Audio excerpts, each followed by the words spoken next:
नीयत की इखलास और जन्नत का अजीम इनाम। सही बुखारी हदीस नंबर 6424।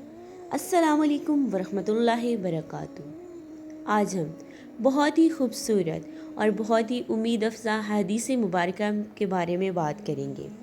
रसूलुल्लाह सल्लल्लाहु अलैहि वसल्लम ने फरमाया कि अल्लाह ताला इरशाद फरमाता है, मेरा उस मोमिन बंदे का बदला जिसकी दुनिया की कोई अजीज़ चीज़ में ले लूँ और वो सवाब की नीयत से सब्र करे, मेरे पास जन्नत के सिवा और कुछ नहीं। ये हदीस हमें खुशखबरी देती है।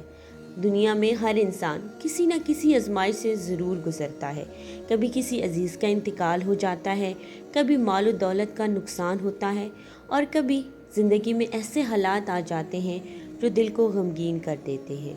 लेकिन अगर एक मोमिन अल्लाह ताला की रज़ा पर राज़ी रहे, शिकवा शिकायत की बजाय सब्र इख्तियार करे और अपने सब्र का अजर अल्लाह ताला से तलब करे, तो अल्लाह ताला उसके लिए ऐसा इनाम तैयार फरमाते हैं जिसकी कीमत दुनिया की कोई चीज़ नहीं चुका सकती, और वो इनाम है जन्नत का।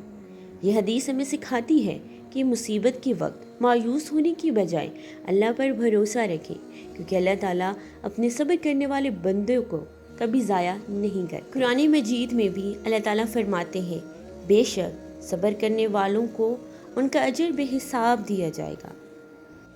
यह हदीस मुबारक हमें सिखाती है कि मुसीबत के वक्त मायूस होने की बजाय अल्लाह ताला से सब्र तलब करें और उसका अजर मांगें। लिहाजा जब भी ज़िंदगी में कोई मुश्किल या नुकसान आए तो याद रखें कि अगर हम अल्लाह की रज़ा के लिए सब्र करेंगे तो हमारे लिए जन्नत का वादा है। अल्लाह ताला हमें हर आजमाइश में सब्र करने और अपनी रज़ा हासिल करने की तौफीक अता फरमाए। आमीन। अगर आपको ये वीडियो पसंद आए तो वीडियो को लाइक करें, शेयर करें और हमारे चैनल को सब्सक्राइब करना ना भूलें। जज़ाकल्लाह।